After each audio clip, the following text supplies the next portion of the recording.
Good evening, Jace. Good evening, Shawn. Hey, we have a podcast. Whoa. Where where have we been?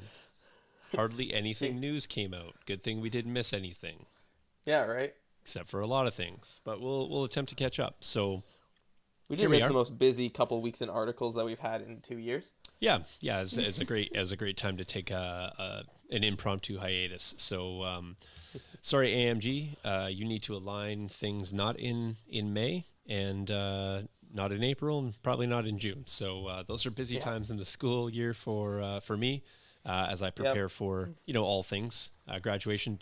Jace had tax season, so there's that, and yeah, just a generally busy time. I mean, the dead of winter, middle of COVID would have been Would have been fantastic for great. things. Yeah, but feast or famine, as it would be in the world. But nonetheless, here we are tonight chatting about some things.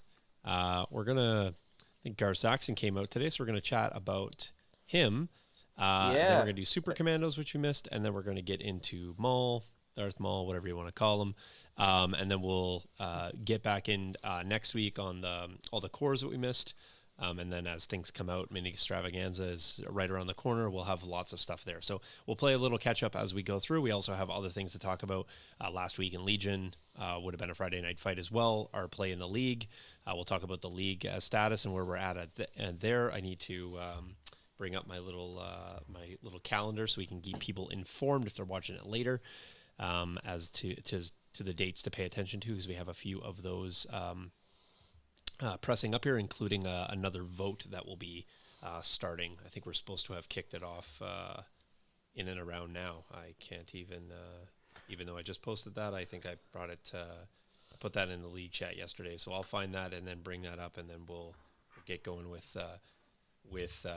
In fact, we said it was going to, yeah, we were supposed to have a round 3 band starting. I said yesterday, but we'll start it today.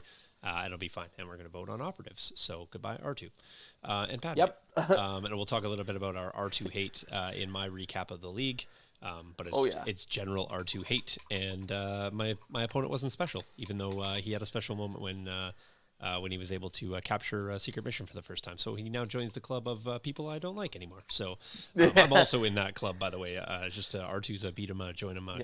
kind of unit. So we'll So talk. so Shawn, just so you realize though, that Mhm. also means I didn't let him score a secret mission Yeah, because that's he had to fair. play me before you. Yeah, that's fair. I wasn't actually. I never fired a shot at R2, and I wasn't overly worried about getting to R2 based on the deployment. But I was testing out Yeah. lots of things in my game, as I stated from the get go, and it's a learning league, and Oh yeah.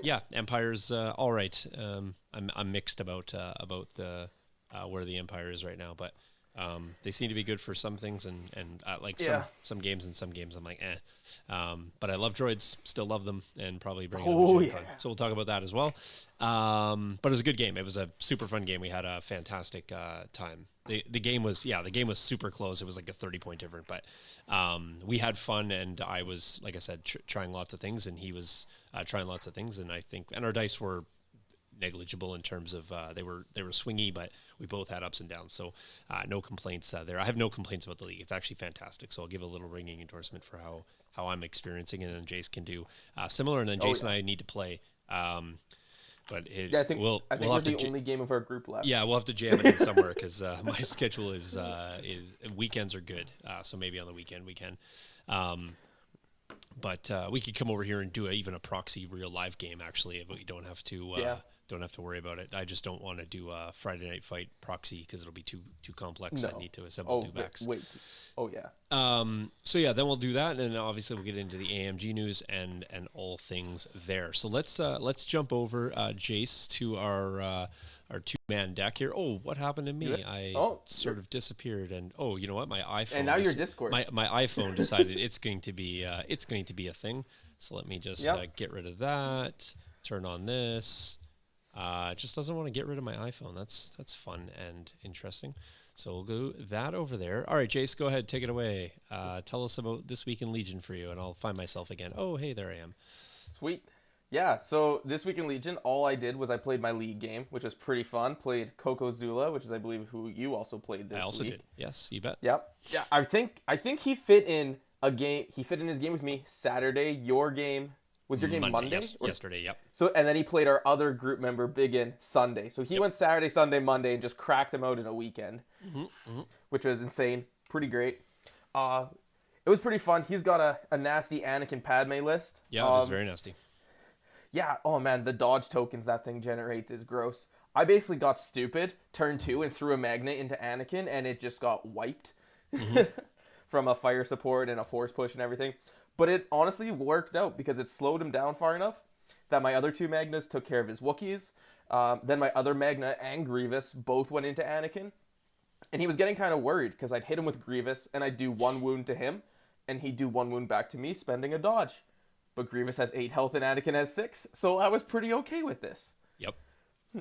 But definitely the highlight of the game was turn 1 orbital strike with my Naked T series, and I'm like, I'm going to move here, grab an aim. I can see R2 through light cover. We'll sharpshooter that down to nothing, hit him for all 4, and we'll one-shot R2, turn 1. Yeah, I think that makes a big difference as to why he's unable to score secret mission. Just a full caveat. Yes. I actually knew what happened in your game, but I didn't want to spoil it. So, that's pretty much my experience with R2 in all games is I either kill him with an AAT, because that's when I've played him the most, seemingly against him, or he's really hard to find the rest of the game. So that is generally the way. What did you play for mission? What was your conditions? Yeah, so mission and all that. So we played on the Nalhutta map. We were playing Intercept, for which people I've played. who don't pay attention to names. What does that one look like again? That's the one with buildings? the big buildings, not Gotcha. the like wooden buildings that have like the holes in them. Yep. But like the underworld style buildings with like the super tall ones. Right. So we played Intercept the Transmissions, which I've now played both times this round. And then we had advanced positions, as well as what was our condition? War Weary, I think. Okay. Or Clear, something like that. It was something that really actually didn't matter and didn't come up that often. But yeah, it was pretty good. I like being able to bring things to the middle where my whips all want to be. Yeah, no, for sure. So, and I think you said your game was pretty tight too. So I think he's doing quite well. It's gonna be weird because if I can beat Jace, we're all going up because we don't do tiebreakers in our league. You just go, and if I don't, then I'm gonna go down and play in the bottom part of the bracket, which I'm also okay with. So let me full caveat. Before we got started, I was talking to Kokozula, and he was saying, because he was also an Invader, and it's not a knock against that at all, but what he was saying was he really loves in our league that he's getting 3 games in every single round. Doesn't matter how he does, and doesn't matter who his opponents are. Then the next time the league round comes up, he gets 3 games in. It doesn't matter how he did in the previous round or how it does. So it was nice to hear that sort of reverbed back that is the whole point of the league. 3 games is what you get. I mean, obviously circumstances can change for people and you may get less. But the intent is you get 3 and it doesn't matter how you do, and you get them in, which is great. Our game was fun. Like I said, I wanted to try some things. I was blue player. I gave him blue. I wanted to be red because I wanted to pick map side and potentially play something else. I actually played the same map. He had choice, and he picked one of the maps I played before. I don't know what it's. I think maybe the one that starts with a B. Bogano or something like that. I think it was that one. And so I picked the other side, the side that I hadn't played on. I think the side that he's on, technically, I think it is stronger. Just I like the approach better. There's a really nice notch that you can tack strike out of. That's why I think it's stronger for me. It might not be stronger for every list, but going from the other side was fine. I still technically got some of that because we played Hemmed In Breakthrough, and he's never played Breakthrough. Which was fun, so fun for him. And the only problem with Hemmed In, I would have had advanced positions if I didn't do that. The problem with Hemmed In for me was I can't really isolate my army because if I do, he just runs Anakin and his army over to the isolated side and whips and blenders me up. If I go strong on one side, which I did, he was basically able to leave his Anakin camped in the middle under the bridge and just leapfrog through my army, which is a natural fear for mine. So unlike your list, Jace, which you have you have Magna and Grievous, which I think are responses to Force users. That Tack Strike Dewback list with Iden doesn't really have a great answer to Force users, and that's it really doesn't. That's the Achilles to it. It's a gun line. It loves key positions. It loves intercept. It doesn't love to walk into an area which is like a known place, because basically our game finished with a 30-point differential on MOV in his favor, with a 4-4 on breakthrough. And 2 of those were tied up in R2. So he scored an R2, a Padme, and a naked squad for 4. And I scored, I was scoring, except Anakin killed my mortar on the last activation of the game for him. A saber throw into a 2 health mortar with Pierce 3. It's just dead. It's pretty much expected. Yeah. So with an aim, actually with 2 aims, because he had offensive stance. It was. I scored a dewback, a full health Iden, a full health stormtrooper unit, a full health tac strike unit, and a dewback. That was my 4. And then he killed my mortar, and that made the difference. That tied us on 4. And of course, I had already lost ISF, the Inferno Squad, 2 dewbacks. My dewbacks were getting murdered by fire support, and when I say murdered, they were really pouring a lot in. My dewbacks were saving well, actually, but the volume. Eventually they wore down because they took a lot. One turn, I think the dewback ate 4 activations worth of shooting.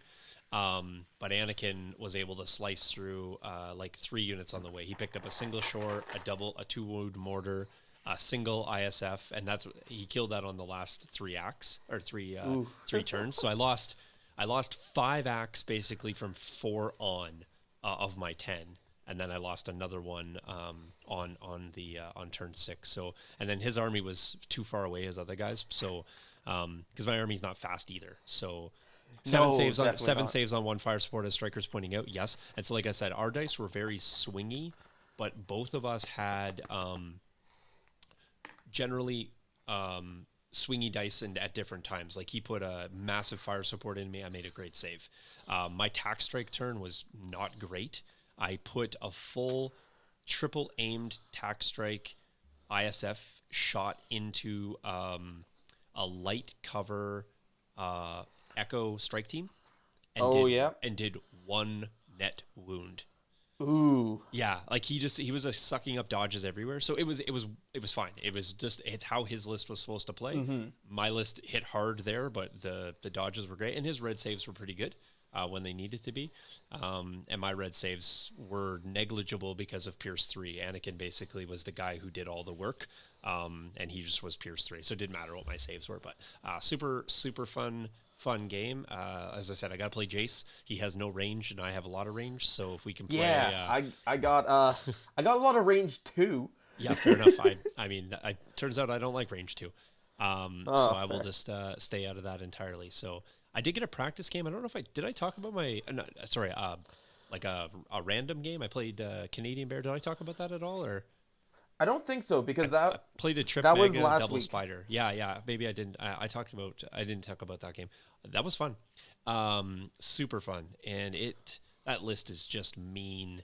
Oh, it's really disgusting. Really mean. Spiders did work. Healing Magna Guard is just feels bad. Yeah. Oh man, I Kokozula can tell you that from our game. I think at the end. So at the end of our game, I lost the 1 unit of Magna. Yep. Because turn 2, I just threw it away from my army and tied up all of his stuff. Yep. But after that, I had 1 wound on both Magna Guards for the rest of the game. Max at the end of every turn. I think in 7 games that I've played with Magna now, I have only ended a game with 1 Magna model missing in all those games. Just like. It's so easy to bring them back. It's so hard to keep them down. You have to dedicate so much to kill a Magna. He actually had a Magna squad down to a single wound, and then I got back 2 more models in that game. But it's just like the ability to string out a B1 to heal is so good. You can reach so far on a double move string out. You totally can, and it's great. It's a great mechanic. So nonetheless, totally not broken. Yeah. Nonetheless, strong consideration for GenCon for sure. And I know everyone's kind of a little bit preemptively indicating the sky is falling with with Magna, maybe the Magna rocket's going to go up. Maybe the weapon of the spider's going up. I play at 11 activations right now. I don't think, and I'll let you give a rebuttal if you think or disagree or not, Jace. I think that list could take up to a full activation worth of points. So let's just say it's the cheapest one. Like a 38-point B1. Yeah, 38-point B1. I think you could go to 10 acts and still feel good about that and absorb a 38-point increase in whatever fashion that looks like. And I don't know if 38 points would be enough to cover all the things. Hopefully it would at three Magna and 2 Ions. If the Ions went up, 5 point each and the Magnas, saw the rocket go up or whatever, I think you could play at 10 and feel good about that list. I don't think it gets hurt that much. If you're needing to go more than 38-point increase, maybe you start making some cuts here and there, but I don't think at 2 Magna, 2 Spider, that list is terrible either. But at that price, you can probably get some heavies into your B1. So I'm not fully convinced that list is just going to be gutted, even if it does see a points increase. And I'm not saying there's going to be. I have no idea. I'm just saying I don't think it's going to hurt that bad. So no, definitely. Feel free to dispute in chat if you don't agree. Some range 4 critical 1 guns on those B1s wouldn't hurt. Yeah, I mean that's fine too. So. Yeah, so that's kind of our league game. If you're not familiar with the league, you can go find it on the Discord. It's the league round 2. I mentioned round 3 will be starting soon. Yeah, I'm just going to bring that up, and hopefully my phone doesn't want to default to be a camera. But yeah, in case you're looking, so I'll ping Pally right after to get our next voting going on. So you just basically jump into the vote. It's going to be operatives for this round. We're on operatives, right, Chase? We are on operatives next. Yeah. So players, if you're in the league, basically, or if you want to join the league for next time, we'll even let you jump in if you're going to give a vote on that. Make sure you sign up for the league first so that your name is saved there. Go in and give us an operative for each faction. You must vote on every faction. If you don't, we will not count any of your votes. So you go in and let's just say you want Rebel, and you're like, nope, no op Luke. You go clones, you're like, sorry Padme, you don't get a turn this round. Maul, you're out, and then Empire. I don't know if Empire. I think Empire's pretty safe on the op round, but maybe you're Ob Vader, maybe. Maybe Ob Vader. Yeah, Ob Vader I could probably see because there's probably some people playing that. I will tell you this right now. You cannot get rid of Iden because she's a commander and then can jump to the ops. So sorry, we will still allow covert ops to be a thing. So no Iden. Same bans. as Cassian. Cassian was bound this round, so he's hit back in next time. Yeah, for sure. So Striker saying no Boba, way too strong. Fair enough. So that'll be happening. That'll be the bans will run and conclude on the 28th. This round is going to conclude on June 2nd or before, so if you can get your games in, that's great. We will have a quick turnaround. Lists will be due also on the 2nd, so basically if you're playing, you got to get your lists in. The voting ends on the 28th. You'll have about 3 or 4 days to get your list in for round 3. We'll announce the pods on June 3rd, so right after the pods end, calculate, get your scores in. Hopefully people are done by that day. We'll get it in on the 3rd, and then the league round give us 2 days to have a turnaround, and June 5th, league round number 3 will begin. So look for that to happen. So if you're also looking for us between now and, in the league or when you see us in the league, et cetera, don't forget about Friday Night Fights. The highlights from this Friday Night Fight, let me bring up the screen for it. Oh, there it is. Black screen of death. It actually did run. It was a combination. So I was indicating that there was some YouTube issues, which there were. So when I jumped off, people were saying that YouTube was really giving them a hard time loading stuff. So what Ecamm does is it will actually diminish the quality of your stream going to YouTube, or it will slow it down to a manageable rate. And so it got a little choppy at times, and other times it was speeding up. However, on on my end, everything was looking okay, but then I noticed some resolution drop, and so I'll just give some disclaimer here. So I was gonna hook the other camera. I should have really showed you guys. Maybe I can just briefly do this. Let me just try to crash my system as we're live here. I love doing things live, so Yeah. it's always fun. So if you guys have been following along, Jason knows what the place is looking like at this point because it's getting wild and crazy. But let me grab. Oh yeah. Oh, there we go. Cool. All right. So let me just bring this extra cam up here on the screen. So boom, there it is. Awesome. So if you're around the studio, and it's gone. Because I just turned my phone off. So there we go. And oh yeah. Let me NDI connect that again. Let's grab that one more time. I clicked off on my phone as I was meaning to connect here. So, all right, I'm just gonna do this hardwired in. There we go, and give it 1 second to connect. Perfect. So we have a growing number of cables and wires, and so here's where I now sit. So this is computer 1, which I sometimes run Friday Night Fights off. This is computer 2, which I'm running this stream off right now. Hello. This is our soundboard now. This is one of our keyboards, our second keyboard, and then the guys play right in between there. And then we have lighting, all the other stuff. Camera here. We have a camera right over there. We have a camera right there. There's a camera right behind that screen, and then right over there, there's another camera. So when we're running all of this stuff, it draws a lot of power, as you can imagine. So when I was re-hooking up some wires, I actually was plugging it into my surge protector power bar, but I have 2 computers running through that, and I didn't have the Roadcaster before, as you know, previous to Dallas, and I also have 3 USB hubs running. So when I was plugging all that in, it was actually drawing a little bit more power, apparently, and then was cutting the power to the cameras. And so when the cameras lose power or run lower, they run lower resolution. And so I spent about 3 days having fits about what was going on with the cameras. I plug 1 in, it's fine. I plug 2 in, not fine. Plug 3 in, it's equally not fine, but still running. So I couldn't figure it out. Lo and behold, really what I did, and this is just a solution for right now, I just plugged it into the wall so that it was direct power, and now we have solved all the issues. What was really giving me fits, though, is I was running it through the Mac Mini, and the Mac Mini was actually powering everything perfectly fine and running through the power bar. So it was a little tricky. So either the power supply is slightly better or it's more efficient, but either way, this one will run Friday Night Fights perfectly fine. We're going to run the podcast off this one. That way I can keep the systems independent. I don't have to change as much on settings. And then we'll just swap over our hubs. We have 3 hubs because we have the new TS3 Plus here, the Cal Digit, which you guys helped pay for. And this, by the way, helped pay for, which is great. And this, by the way, helped pay for. And this you helped pay for. So we super appreciate all of this. This, by the way, I paid for.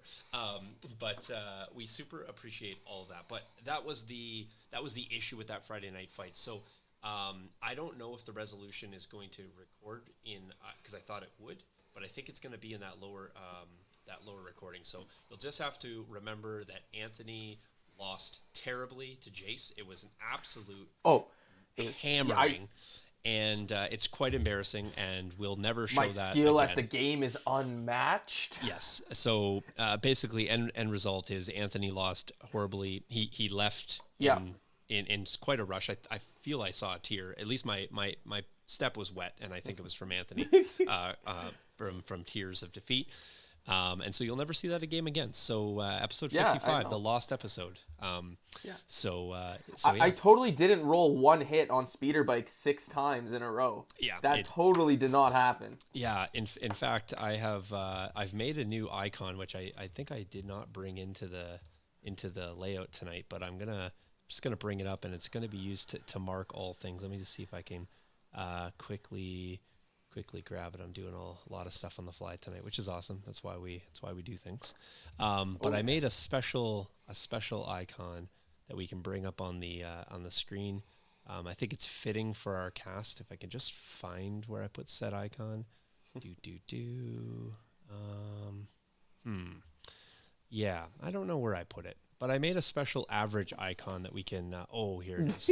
I'll just bring it here. It's just going to be a black screen, but that is what we are now going to bring up on the screen to mark when all things are average. So we're just going to give it the average icon. So, so the game was, I mean, as Legion games sometimes go, I don't think tactically I don't think you were making any errors.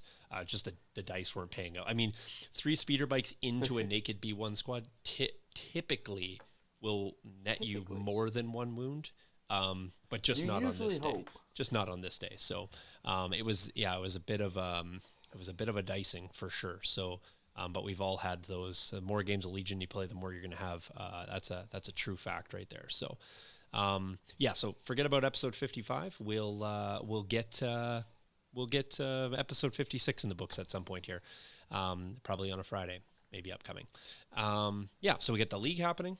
Jace and I got to play, but I think we're having fun, and I feel like there's more games being played, and I'm only doing that by monitoring the chats and seeing our channels is filled. Special shout out to Striker, by the way. Each week we said we're going to highlight a bunch of things. Been casting a ton of games, which is awesome.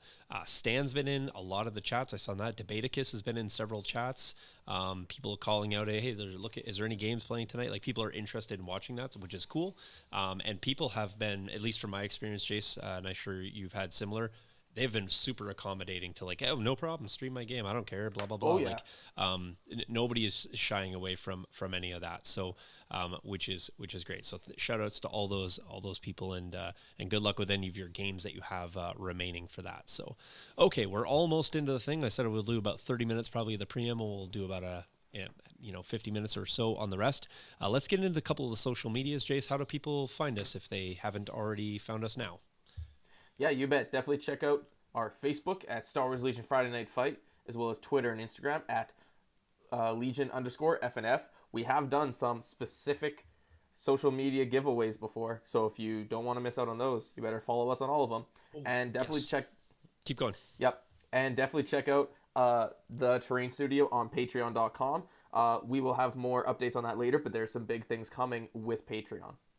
Yes, definitely is. Jace, I'm gonna jump over to where can you ramble on for a few minutes about, because I need to go get something, because I'm super prepared, but I don't want to forget this. So let me jump over.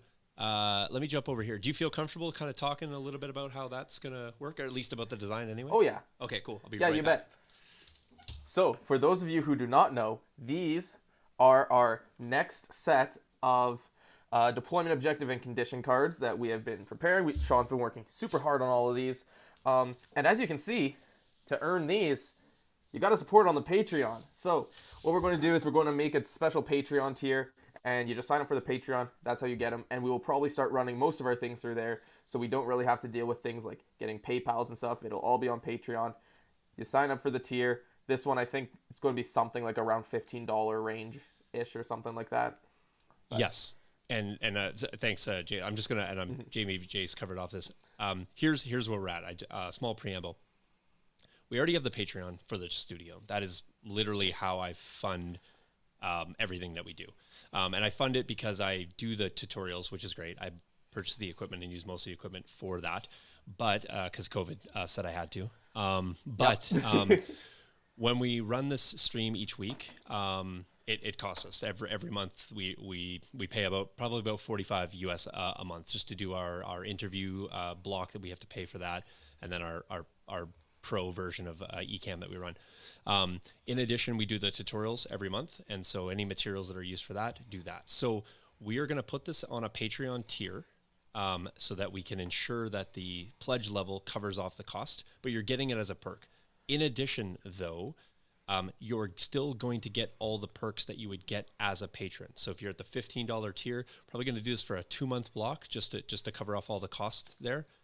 But what you're still going to get is you're going to get the tutorials. You're going to get the one-on-one time if you have any troubleshooting or tutorials that you need, or help or product advice, etc. You can connect with me for an hour a month, and I do that for the $15 tier. So I'm going to have a lot. Hopefully I have a lot, and I will provide the time. You can bank the time too. So if you need a longer session another time, you'll get that. And then you'll get also access to every video that has ever been released from Patreon. So it's kind of a bundle package. You get everything together.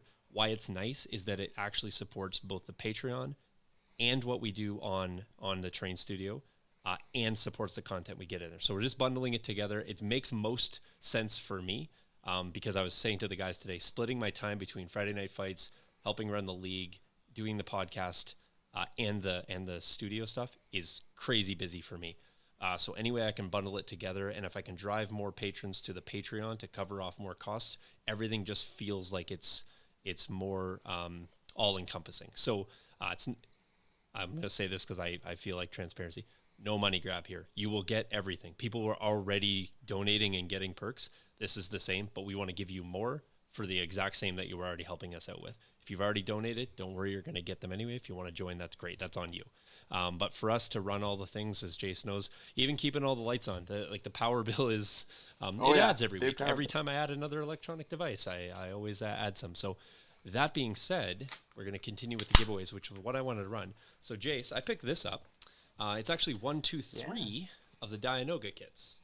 So 1 is for me. 1 is for my guys, Jace, Anthony, etc. So they can all split one, and I always give those guys perks. And 1 is for you guys, for us to give away on Friday Night Fights. Yeah, so we'll just give this away in the next Friday Night Fight. I wanted to get this. I let the local store know. I just, hey, can you give me 3? Because I asked for 2 initially, and I said, you know what? I want to give 1 away. So we got 1. We're going to give it away. Somebody's going to win it. And all our giveaways are pretty complex.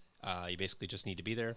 And if you're there, we'll call your name and you win. That's how it goes. So, and that is another nice thing that we can do through our Patreon. So yes, and Travis, yes, it is. Everything will be through the Train Studio on Patreon, so you guys can go there. So yeah, 1 Dianoga kit for you guys, 1 Dianoga kit for my guys here, and 1 Dianoga kit that'll, everyone knows me, it'll stay sealed and it will sit on a shelf over there. So and I will play with Jace and Anthony's kit that they get to bust into. Investment, so, resale value. For sure. Actually, I'll never resell it. It'll just sit there. It'll be a collector's item someday. So that is what's happening there. Now, that being said, slide over. The tokens, I think we're going to do the exact same way. We'll probably just do a special tier on Patreon. We'll figure out the cost for that. You'll join and you'll get that, and we'll do a perk through that. I want the exclusivity of the Patreon to feel exclusive for the people that are there, and I don't want to feel like people have to do it because they need to go to buy something. You're helping us and we help you. That's how we're going to keep it. So I've just been thinking about this a while, and that's how I want to do it. I cannot wait to get these tokens, but I do need to get the card sleeves order. Actually, matter of fact, we're good. We finalized the designs this afternoon at 2:00. I'm ordering 50 sets of sleeves. So when I open up that tier, everyone who is already there, plus everyone who's already been a donator, will be covered off. The remaining spots, whatever the balance of that is, that'll be how many spots are available for those people to get through the Patreon. You'll go through June and July, and then we're hopefully going to have them. They take about 6 weeks to get. We'll mail them off to you. I'll let you know when it's done. You guys can leave if you want. You can stay if you want. And we'll turn the perks on and off as we go. Our perks will only be available as we have them. So we'll make sure that you're fully transparent and you guys can jump in and out as you need to. We do appreciate all of that. So I am done with all the preamble, but as you guys know, we do appreciate everything, and at the end of the day, we just don't want this to cost us out of pocket, because we already take time away from our wives, which already costs us in our pocket. Yeah. When I'm down here spending time with you, my wife's upstairs spending money on Amazon. She's awesome though. She has a job, so it's fine. So that is happening there. I have Mine to say that. Almost has a job. Full disclaimer. Yeah, full disclaimer. Exactly. Almost soon. Yeah, fair enough. Yeah, your wife brings you food. I see her every once in a while popping in the back. So there's that. Yeah, exactly. So, see, while I'm upstairs, my wife's downstairs reading her $100 textbooks. Yep, fair enough. I don't read. Barely can operate a computer. So if you're looking for where to find us, that is exactly it. The Train Studio. We appreciate that. The Train Studio 2019 at gmail.com. That's an email attached to that. But you can go find us on Patreon. It's easy. You can jump over there. I am working on the studio project, and hopefully within the next month or so, we'll have some more reveals that we can do. And like I said, go find all the old content, all the good stuff. And additionally, starting next month, not this month, June and July will be my GenCon build-up, and I will be working on my display board, which I'm not going to even tell you what it's going to look like, but it will be built on the Patreon for GenCon. because I am driving. And I'll just jump back over here. I know you guys are waiting on Gar Saxon. It's fine. We'll get there. So Yeah. I am going to Gen Con. Well, I'm gonna hit this soundboard. By the way, this soundboard is fantastic. I will apologize in advance to my opponents that occasionally, if you are playing me and you hear this, that is because my daughter has pressed the pink button, because that is associated with pink on the soundboard. So, so I am prepping for Gen Con, and by that I mean we've got our tickets booked. My wife is going to Gen Con. Never been to a gaming convention outside of the ETC, so in fairness, she has been to, it's not really a gaming convention, that's just a gaming tournament, a big one. But she's going to go for the first time, plays absolutely zero games, so I'm going to attempt to sign her up for some things. But we're going to walk around, do some shopping, and so she can kind of pick up the whole nerd experience. So if you see somebody who is next to me who looks like they have no idea how they got there, that will probably be her. And if you see a short little kid next to Shawn, that's also not me. That's his big kid.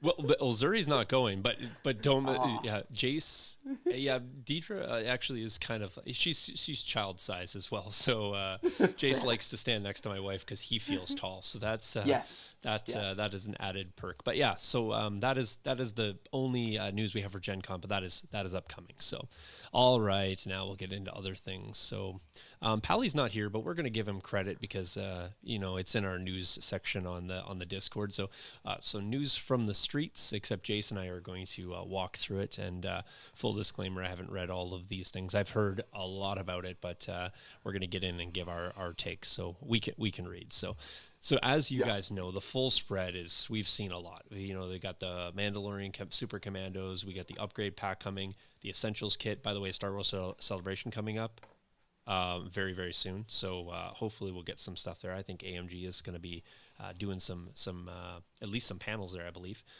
So we'll see what comes out of that. But we know we have the Black Suns and the Pikes, and we know the Shadow Collective is a box set that's coming. Jace and I are probably all gonna get all the good stuff. We're not going to talk about the core sets or the Shadow Collective box. We talked a little bit about that, but we are going to talk about Gar Saxon tonight, the Super Commandos, and we're going to get into Maul, of which we're kind of going in the reverse order. We realize that now. That was kind of the title, so I saw that Travis is here. So like a Bantha, but certainly not like a Bantha. That is my reference to the fact that, is it a faction? Is it not a faction? I said faction before, long ago, quickly corrected that, listen, it's not a faction. But the more I hear and the more I see, does it not feel like a faction to you, Jace? Like, is it not? It feels like a very slimmed down faction that can just be used by other factions. Yeah, but it just feels like it's a faction in and of itself. This faction has all the fixins. Travis is 100% correct that this is in fact a faction with all the fixins. By the way, you guys seem to be very much more in sync with us tonight, which is great because I just cleaned up the latency on the last one. That was what YouTube was doing. It was just crushing our latency. So it's much more interactive when you guys can interact with us. So Jace, let's be wrong and call it a faction for the remainder of this episode at least. You bet. And feel good about calling it a faction and being incorrect. So it's a faction. That's where I'm at. It's Darth Maul, by the way, too. I know he's called Maul, but I'll call him Darth Maul, and I'll also feel perfectly fine about that. So, all right, Jace, let's get into it. Gar Saxon, by the way, that model. Ooh. Yeah, 2 out of 3 of these I love the paint job of, and I think it's more that I think I like the model, and one of them I don't like the model. But yeah, this model looks good. Here's the question though: how quickly are you going to snap the gun off on this? Yeah, I am worried about how flimsy that is. Honestly, if he comes with an alternate hand and weapon pose, I might do that just so I don't break it. The internet is actually worried for you, Jace. Dude, yeah. I'm gonna break that clipping it from the sprue. It won't make it onto the model. No, I'm a little concerned about that. I mean, it looks cool, like I'm all for that, but that definitely looks like a delicate gun. But the paint job, fantastic. Really love the grizzled face look. Looks sharp. So he's got a shield and an added pistol pose. Yeah. Okay. First off, here's the card, which is great. So we got this is the Shadow Collective symbol. Is that correct up here in the corner? This sort of Yeah. hand of Sauron, but a black version. Yeah, but it's like the hand of Maul kind of thing. I think it's what they're going for. So would you call that a faction symbol? I guess so, because that's pretty much what it is, right? Because like yes, that's what it that's seems all you to can me. take these guys in. I mean, it looks like a faction symbol, but fair enough. On first blush, too, slightly disappointed that this guy doesn't come with much ability to upgrade. The slots seem light. Yeah, just there's not really enough slots I see. No. Yeah, quite disappointed. So, I'll walk through this and then I'll let Jace do first blush at this. So 105 points. He's a commander. Jump 2, Allies of Convenience. So your army may include one additional mercenary unit of any rank. You can issue orders to friendly mercenary units regardless of affiliation. I don't really know what affiliation at this point means. He has Compel. Yeah. Impervious. Sharpshooter 1. 2 red on melee. Range 1 to 2. 1 red, 2 black, 1 white. Pierce. I like that. Red dice saves. 5 health, 2 courage. Surges up to crit and down to block, and is speed 3. Whoo! A jump to speed 3. Yeah, feels good. Welcome to non-gunslinger Sabine. Right. Yeah. But also a bit cheaper. But yeah, Allies of Convenience will be interesting, especially when we actually understand what it means, right? With the one additional mercenary unit of any rank, right? Like how that works in Shadow Collective too, because you can only take mercenary units. Mm-hmm. So it'll be interesting to see. For 105 points, he honestly looks pretty great. Yeah, I think the points are nice. Yeah, I like 100-point one. commanders, like in and around that, like that 90 to 110. I feel is a really nice range. Anything more than that, I feel like you're investing a lot. Well, it feels like it's the no-go zone for me personally, because I just feel like that's a lot tied up. I generally, unless it's a heavy, don't want to find myself much more above 100, and even in a heavy, unless I'm like really investing in it, it's like it's got a lot of wounds. I don't want to crest that 110 point mark, but he feels good at 105. I think I saw somebody maybe posting in our Discord you can get 63 points worth of upgrades on this guy. Yeah. I mean, that like feels a bit aggressive, but yeah. So there. Anthony pointing out the command slot. Maybe that's on the back. I was like, that's literally the only upgrade that you could want on him that he's missing. Yeah, but 2 weapons. That's cool.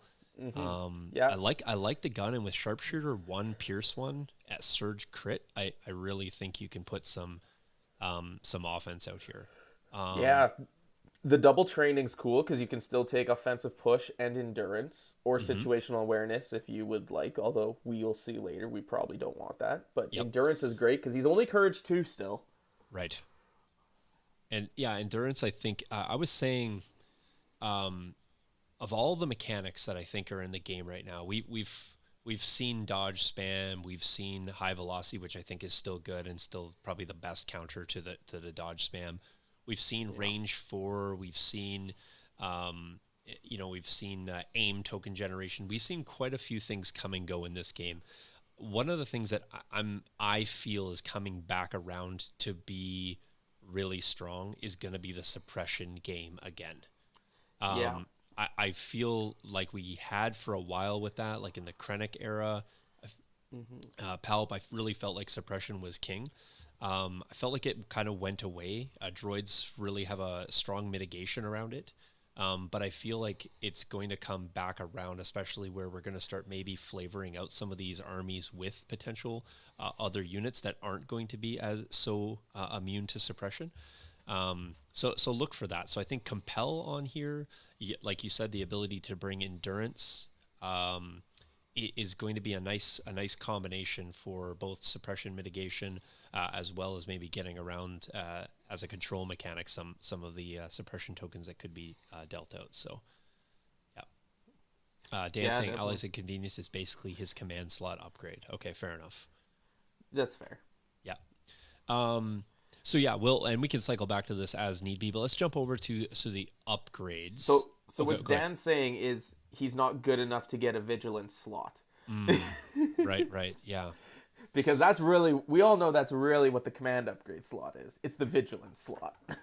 Yeah, that is true. Yeah, something about this, like your army can include one additional mercenary unit of any rank, and then you can issue orders to friendly mercenary units regardless of affiliation. The chatter about army and like units to me just really starts to define this out as a faction. Yeah. Like it's the affiliation part makes sense, right? Because normally the Pikes can only issue to the Pikes, the Black Sun to the Black Sun. So this at least allows him to issue orders to his core units in your army. Yeah. But it's more so the first one, right, where you get one additional mercenary unit. And what does one additional mean, right? Does it break regular list building in Shadow Collective? Like, can Shadow Collective let you take 4 special forces, like Empire can at certain lists? We've sort of like Swiss cheese the news around all of this. We got it all, and then we're sort of like playing like it's like an advent calendar, but we're not going in order. We're just like we had 13, then day 2, then was Christmas Eve, and then we're back to 1. Like we're getting kind of things in piecemeal here. So, but I mean it's probably doing its job, to be perfectly honest, keeping people hyped and interested in what's going on. So well played. But I eat 2 chocolates a day. So let's get on to the upgrades here that have come out with the Saxon reveal. So I'll read them off. We got Saxon's Galar 90 rifle. It's 1-4. By the way, he has 2 weapon slots, so this guy gets 2 things, which is awesome. 1-4 rainbow. It's high velocity, great. Lethal 1 and long shot 1. So if you haven't seen long shot or not familiar with the keyword, when attacking, you can spend an aim token to increase the weapon's maximum range by 1. Now, Jace, correct me if I'm wrong. If you spend that token, does that mean that you spend it without getting the effects of the aim, as is the case with lethal, or? Correct, because you have to spend it before you even make your attack, because you're only going to spend this if you want to shoot something outside your range. So you spent it before you even roll dice. Right. But yeah, like the only one that lets you the only keyword that lets you spend the aim as normal and get a buff is duelist. Yeah, exactly. And that's just because while spending, whereas this is while attacking, you can spend. But the nice thing about this is you have both keywords baked in, and so you have option within spending your aim, or multiple aims potentially as well if you have the ability to do both. So that's and the nice thing is great. This isn't cumbersome like Cassian's sniper rifle. Correct. Yep. Or Iden's. That is correct. And not only that, it's not like Iden's or Cassian's in the fact that you could just have 2 weapons up all the time. Yeah. So you don't need to like reconfigure. You don't need to make that loadout choice. You just have all the choices. Well, seemingly all the choices. 2 out of 3 ain't bad. And with surging to crit and that dice pool, that's not a bad dice pool. Nope, not with a high velocity. You're basically going to be getting some. And a sharpshooter. Yep. Yeah, feels pretty good. Yep. And if you got that aim and you want to just make it pierce, range 4 seems good most of the time, especially in a speed 3 unit. Let's not forget that, right? Oh yeah. So let's just figure this out. You're a speed 3, range 4 with long shot potential. Yeah.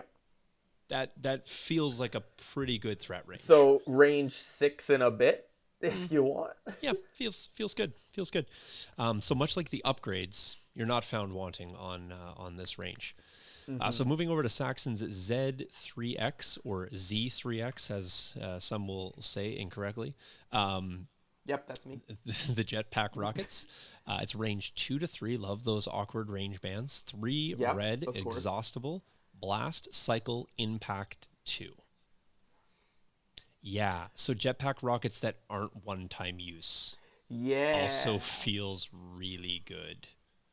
Yeah. So you pay 2 more points than Mando rockets. Get to use them 2 times at least more. Yeah, you get to use it 2 times more if you want. Or but all you the lose. times. Yep. But you lose a range. Yep. And you lose a die if you decide to take an extra 20-something point Mando. Again, I know Mando's speed 3, but a speed 3, range 3 weapon is still pretty good. Yeah. Blast, awesome. Cycle, great. Every second round you're getting that up. And then impact 2. Yep, that's nice. Impact and surge 2, crit. Surge crit, exactly. Thank you. I was just about to say that. Yeah, also feels... Hopefully you get 1 surge and you can just spike 3 crits into something. Yeah, would have been too much to ask for marksman on this unit. So also feels good. So now you're playing at the... Let me go back here for a second because I think it was 1 to 2, right, for his main weapon? Yeah, okay. So you got a 1 to 2 weapon. You got a 1 to 4 plus weapon potentially. You got a 2 to 3 weapon. And just to round it all off, why don't you take Saxon's ZX flame projector? So this is great. This is exhaustible. Sorry, not exhaustible. This is a one-time use. Yeah, single use. But you can use it. Yeah, you can use it in melee or range 1.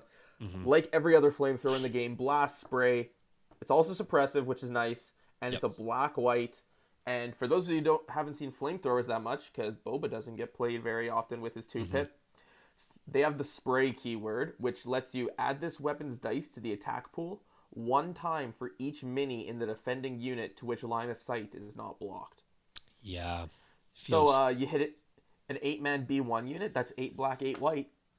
Yeah, that does feel pretty good. Don't really care about the suppressive. Maybe you do, maybe you don't, but throwing that in, that's basically just a dead unit, most likely. I mean, as long as you can spike dice there, but with as many black as you're going to have white and a surge, it all feels pretty good. So I like that. Do you like that? Do you like that as a weapon choice? Like, do you think that you're in a world where you need to take points? Well, I'm just thinking, are you in a world where you need to take both the rifle and the rockets, and so you're just not going to have room for the projector? Or do you think because he has a native 1 to 2 range weapon, you feel like you may operate more within the range 1 to 2 as opposed to like the 3+ range?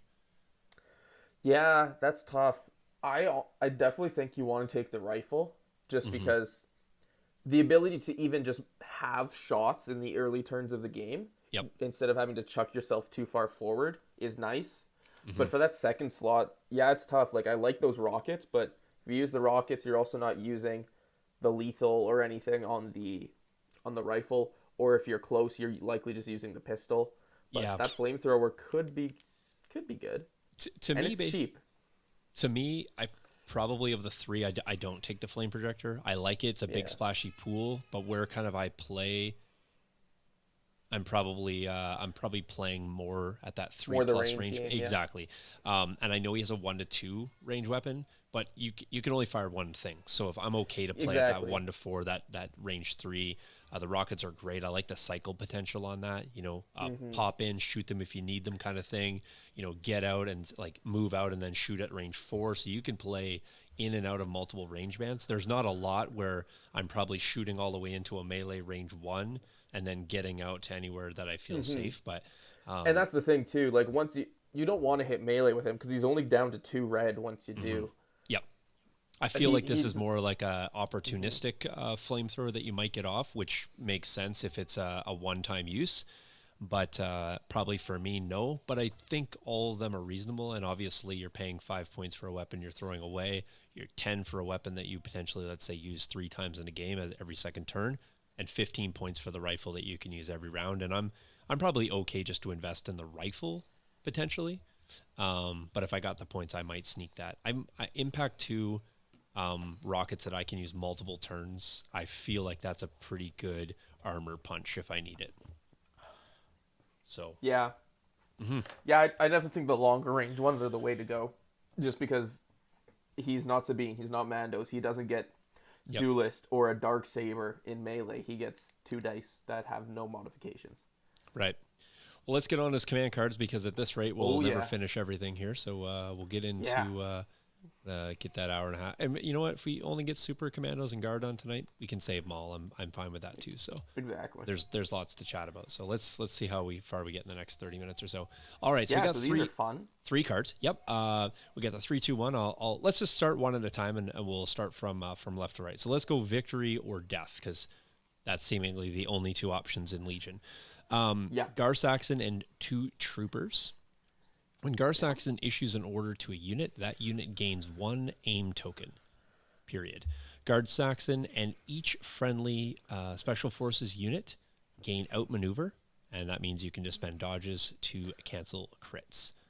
So it's nice, yeah. Nice thing is the Special Forces don't need an order. Mm-hmm. So that's good. Yeah, they don't need an order, and this outmaneuver only goes to friendly Special Forces. So you're not getting this on every unit that you're ordering. It doesn't just go to 2 core troopers or similar, and they get that. It's only going to go to the Special Forces. But as Jace pointed out, I can order and give somebody else something. So that's kind of unique. We don't see a lot of that in the game. Usually it's the orders that go on a unit. They usually get the keywords, but in this case, it's not. So that is going to be probably more relevant when we get to look at the Super Commandos. But so... Yeah, and I think his cards, as you'll definitely see also once we move to his 2-pip, is they definitely say if you're taking Saxon, you need to take Super Commandos because they're the only Special Forces at the moment. Right, but I do love the control mechanism on here because oftentimes, excuse me, I will take generics over some named 3-pips or 2-pips, etc., because I'd rather have the control and not necessarily the keywords. And by that I mean the keywords are great, but I like having the variety of control. This one kind of gives you both. It's not saying that you can't go to those Special Forces as long as they're potentially trooper units, which they all have been. It's just saying that you have some control and you're going to get these keywords, which is really cool. So don't mind that at all. So victory or death. Striker saying when you give orders to commandos, they get an aim or a dodge. We're getting there. Oh yeah. We appreciate that. He's ahead of us for sure, which is great. So fight another day. I love the cards on here. He's a real all-in character. It sounds like this Gar Saxon individual here. So just it only deals in absolute. So potentially he's a Sith. I'm not sure. Fight another day. So Gar Saxon and 2 trooper units. Gar Saxon cannot issue orders beyond range 1. That sucks.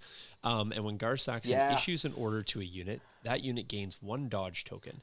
Gar Saxon and each friendly, again, Special Forces unit gains outmaneuver. So copy paste the second half of this card and then go back to the first one and take another look. Yep, beyond range 1, no. So play tight, I guess, to him. Now again, the Special Forces are getting that outmaneuver regardless of being issued, so that obviously extends beyond the range 1. But that 1 dodge token is only going to units kind of close in. So maybe it resembles sort of a bodyguard sort of or that sort of a group mentality that he's looking to maintain. So yeah, and as Frizz was pointing out, it's a 2-pip and you give out 3 orders, which does not happen very often. 3 orders. Plus up to 3 additional keywords for a turn, right? So if you're taking 3 Special Forces, so you get a lot out of a 2-pip. 4 too, because Gar Saxon gets outmaneuver as well. True, that is 100%. So yeah, that is correct. That is on there. So that's quite a powerful 2-pip in terms of getting out a lot of stuff. So it's the good with the bad. I mean, is the range 1 gonna cost you? Well, you already have the text in front of you, so you wouldn't be caught off guard taking this. Like it's not like your opponent's like, oh, sorry, reduce your issue order range by 2, and then you're caught unawares. It's already stapled to the card. So if you're gonna play this, be aware that it's only going within range 1. Does that potentially telegraph some things? Maybe. Probably. Does he care? Probably not. He's a pretty scary dude at range 1 to 2, so maybe that's not where you want to be anyway. But yeah, it's certainly a unique 2-pip, and it's got a lot of control in there. So that's fight another day. Gar's 1-pip here, marked for elimination, like that. There's that boxy rifle with the barrel that Jace is going to snap off immediately. You bet. By the way, no cards without his helmet on, and then the photo with the helmet off. So I'm not sure if you're a pro helmet or not guy, but I think the helmet's too cool. Probably not include. I love the helmet. Yeah, but fair enough. Good on AMG to give us the option without it. So So Gar Saxon only 1 pip. That's not unique. It's typical. Gar Saxon Normal. gains 2 aim tokens. So going back to that rifle, Jace, here's Sniper the best. rifle time. Here's where you got the lethal Yep. and the long shot if you want. Here's where you have one or the other. Here's where you can just straight up roll aims to use them as such or any combination thereof. By the way, you could also take an aim action. So 3 aims feels pretty good if you want to do all 3. Although, with the second end of the text of this card, you might not even care about an aim action. Fair. Choose an enemy trooper or operative unit. That unit gains Commander or operative. Yeah, I'm not sure what I said there, but that unit gains 4 observation tokens and 2 suppression tokens. So now if you want, take an aim, have 1, get 2 more, get 4 observation tokens, and just re-roll 10 dice if you're really bad at rolling dice, Jace. So yeah, exactly. It's fine. Yeah. Every roll with this guy, almost factually can claim, will be average or above. When you shoot, I feel like there's not a world where it won't be. But yeah, that feels pretty good. Let's not forget though, observation tokens don't have to just be spent by Gar shooting at that unit. So if you just happen to want to really dogpile on a commander or an operative on your opponent's side, this may be the card that's going to help you do that. Gar maybe, does that and goes late if you're looking to, just sneak some hits through. Or maybe he goes early and then forces your opponent to, now that you're sitting there with literally 4 targets on your back, you need to run away or maybe make an early play or press that unit sooner than you would have liked. So I like this 1 pip. I agree. Yeah, I'm okay with it being a Gar Saxon, only. That's pretty typical for most. But I really think it gives him. I'd love Aiden to have something like this. Aiden would feel so much better right now if I had something like this where I could not feel like I'm just relying on those 2 black dice that it may or may not hit. She's good when she hits, but sometimes she just doesn't. So I think you got to be. I think you just basically got to be rolling the wrong dice if you're not hitting with this guy. I mean. And it's not like the weapon on his card that he has to use either. So it's any of those, right? So any weapon. So you could be rolling that flamethrower potentially. Yeah. Right. Although that wouldn't be that great into a commander or operative unit because you'd only get the 2 dice. It wouldn't be. I'm just saying it's literally any weapon that you wanted, right? Yeah. So if you really wanted to, because maybe you want the suppressive. I don't know. Like if there's a world where just extra suppression would have been. Right. You want to put 4 suppression on that unit. Honestly, that's not a bad thing for 5 points. Yeah, exactly. So no, that feels really good. Gar feels pretty good. I think he's a pretty good package for 105. You're probably going to need to be spending points to upgrades. Is it going to be 63 points? Probably not. I don't think you're spending any more on him than probably most. 25 on the 2 weapons probably, but then after that maybe another 10. Weapons to me are almost just a circumstance on their own because he still has a weapon and it's a decent weapon enough.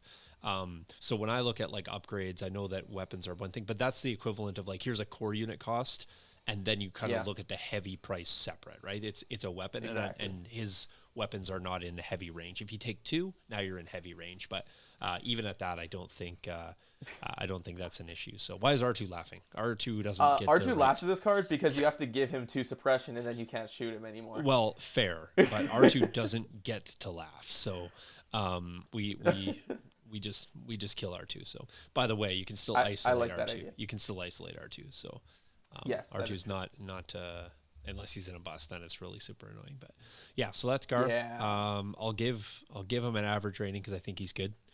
And average is pretty good in my book. So awesome. All right, let's slide along in the interest of time here. We did pretty good there, and I think we like Gar. I think we're in agreement. Oh yeah, I think he's cool. So let's slide over the Super Commandos. By the way, amazing paint job. Love these. I know that they're very similar to the Mandos that we have in terms of both pose and need it, but they look different and they feel different in terms of just the overall scheme. The scheme makes it look a lot more sinister, if you will. So really like these. So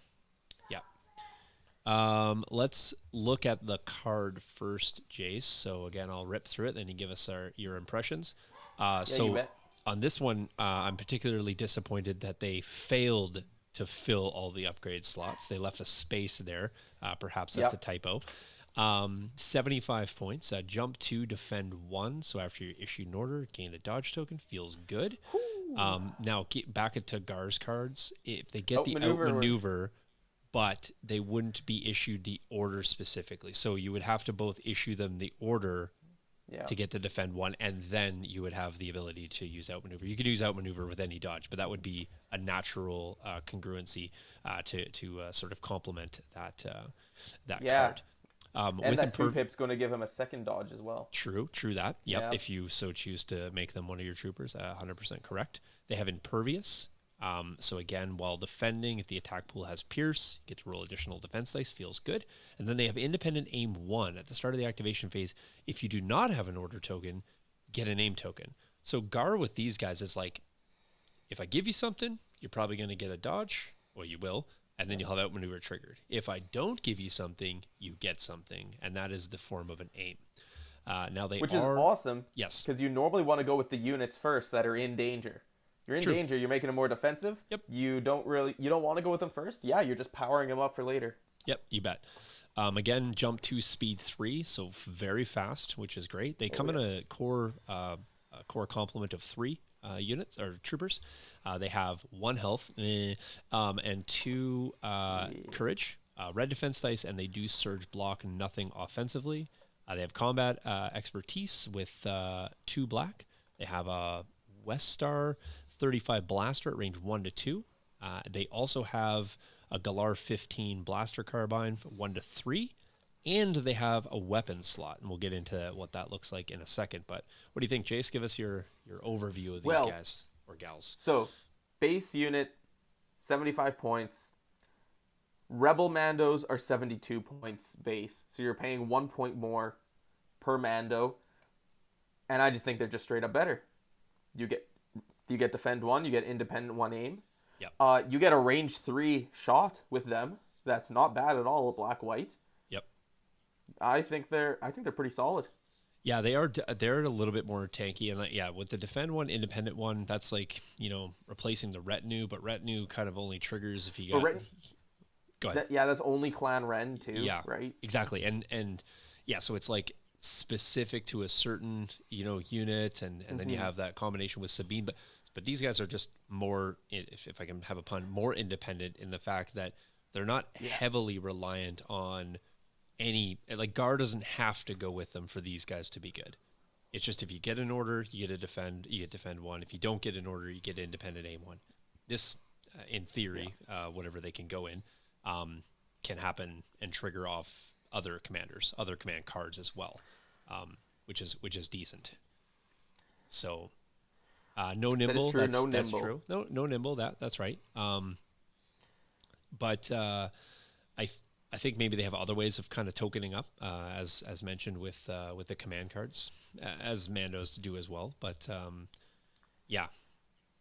options, rather range 3 gun, yes, range 3, speed 3, jump 2. All that feels really, really good. Being able to stay outside of range 4 and still be able to hop in and shoot, and over a building that's really tall, it's nice. And let's jump over to the the upgrades that came in here too. We can jump back and forth, but just as we kind of progress along, this is worth looking at. So, the Mandalorian Super Commando. I love how we're piling all these like real descriptive words on here. So, Mandalorian Super Commando only.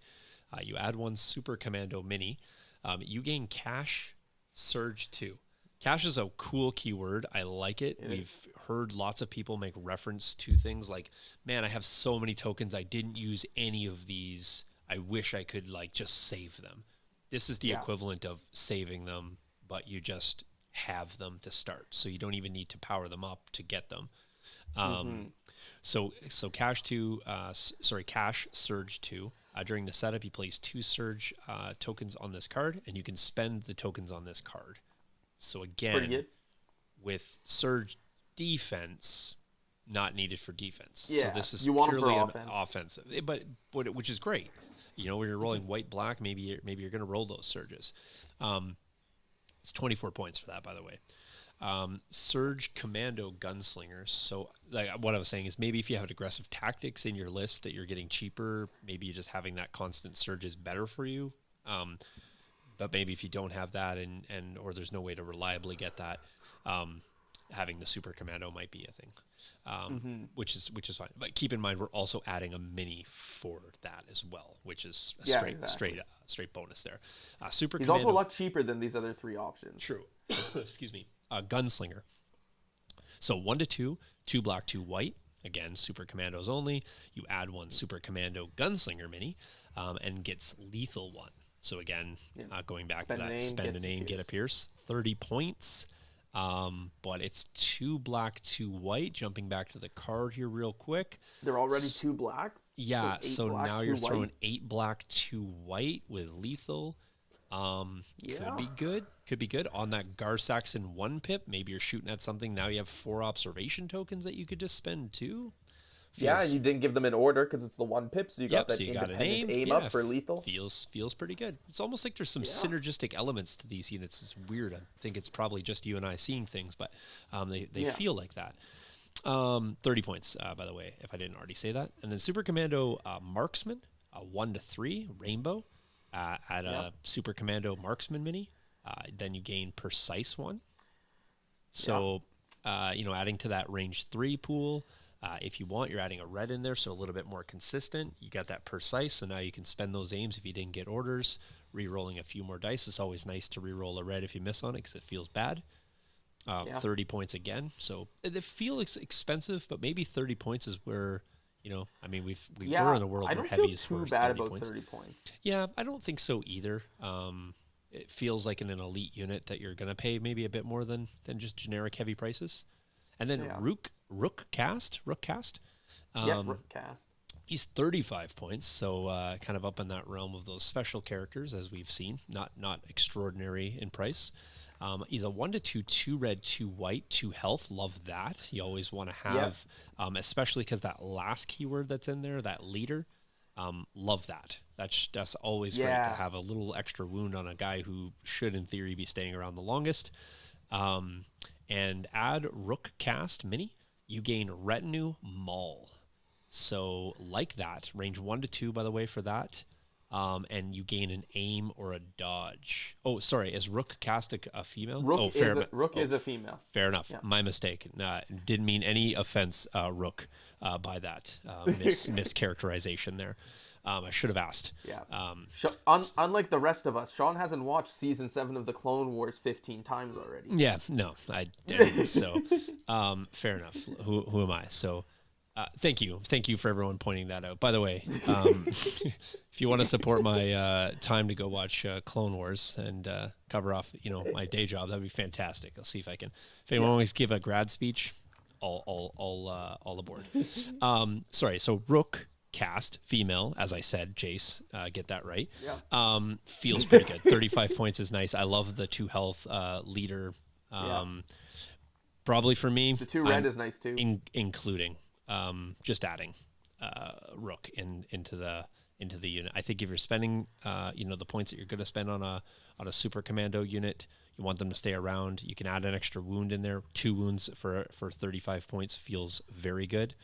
Makes that range 1 to 2 dice pool fantastic, and just getting another aim. So now if you're not getting an order and you are at retinue range of Maul, if you so choose, now you're getting 2 aims.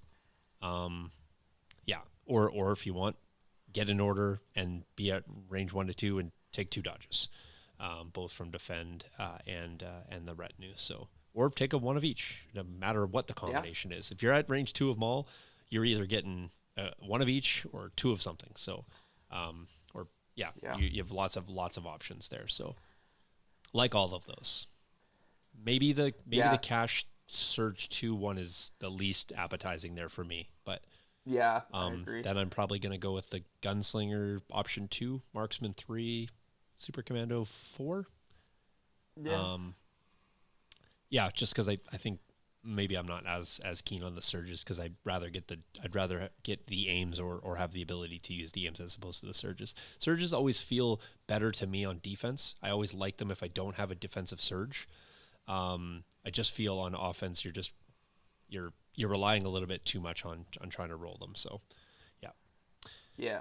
So yeah, feeling like that's where I'm landing on that. So what's your order, Jace, before we press on here? Ooh, that's tough. That's tough. I do really like Rook. She's again, a female, by the way, Jace, just to clarify that. Yeah. Perfect. Good. Yeah, I do like Rook. But if I'm not bringing Maul, I probably don't bring her. Okay. Just because you lose half of her value.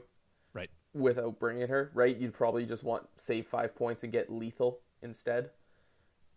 But, I do like Rook, so if I'm bringing Maul, I'll definitely take Rook. It's a tough choice between the Gunslinger and the Marksman. I mean, they're the same points. I like both of their keywords, and like it would be an easy choice, except for that the Super Commandos definitely get a range 3 shot. So pumping up their range 3, so you don't have to go as far all in. Mm-hmm. Kind of nice. You don't have to play around with trying to stay just at the tip of Wookiee range or just at the tip of range 2. You can still get force pulled and charged by a saber user. Range 3 you can't. Right. So it's a tough choice. I think they both have their uses though. All I'm gonna say is elevated terrain is gonna be king for a lot of units, right? With all the jump scales, who's even gonna need a surface of a table anymore? To be honest, it's gonna be great. This game is gonna be played in 3 dimensions, which is what we always wanted to be played in. So yeah, just moving off the surface of the table feels really, really good. So I'm okay with that. I think we got to get that Camino table built, because when we show you guys the layout for this Camino build, it is going to be difficult for us to be filming on all the levels, because really it's probably going to be played on 3 at any one point, which will be super, super fun. But these folks will be able to take full advantage of that. So, okay, last but not least, I believe this was just done in the same reveal, so we'll talk a little bit about this. It'll also help us fill out that weapon slot there. So let's leave emergency transponder for a second. Let's jump over to the Super Commando combat shield and the Super Commando jetpacks. So the combat shield is gain shielded 2. You have 2 shield tokens. But Jace, do you know if these are like non-refreshed tokens? Like you they get aren't, because two and they're gone, eh? Yeah, because so every other one has the recharge keyword, right? Which lets you recharge, and these don't. And then unlike the Gonk droid, they don't have a special clause letting you do something to refresh them as well. Right. And they also don't have generator like the droidicas. Like there's 3 different ways to regen shields so far in the game, and these have none of them. Right. So you get 2 shields. So you're basically paying 5 points per health for 2 extra health. Correct. Shout out to Stan Park, by the way, for jumping onto the Max Patreon tier. I appreciate that. Thank you. Just got a notification on my phone. That's fantastic. Nice. Thank you. Go Stan. Yeah, we'll give a little shout out. Stan's always in the. He's been a pretty active guy since he's joined our community. So shout out to Stan. And then we get the super. So again, 10 points. Probably bringing them on my Mandos. Jace, just saying, because anytime I can, I think just keep a unit alive longer. If you're going to invest points and you can cross that sort of, there is probably a threshold where you just say it's probably not worth to offensively invest in a unit. That you're max. However, at the end of the day, it's the bodies you got left on the table that can win you the game. Correct. And if you want to get any efficiency out of a unit, it always works better when you still have the unit on the table. That is what I have determined to be the max efficiency. I've never got much offensive output for a unit that's sitting off to the side of the table. They tend not to perform well. So I think combat shields are a must include. I like that a lot. I think they're reasonable. And I think the best thing about them is that they don't take up that armament slot. They're a gear slot, and you got 2 of those. Yep. And you have outmaneuver on some where you can just straight up use dodges for crits. If you don't have that activated, or perhaps you've already used those dodges, these work on crits too. Yeah, and they also work on high velocity. They do. Although I do maybe argue that a personal combat shield is not stopping a high velocity shell from an AAT. I'm biased, but I just feel like it could get around that. But that's fine. We'll fight about the mechanics of Star Wars Land. And then Super Commando Jetpack Rockets, range 4 only. We've seen this before, which is weird.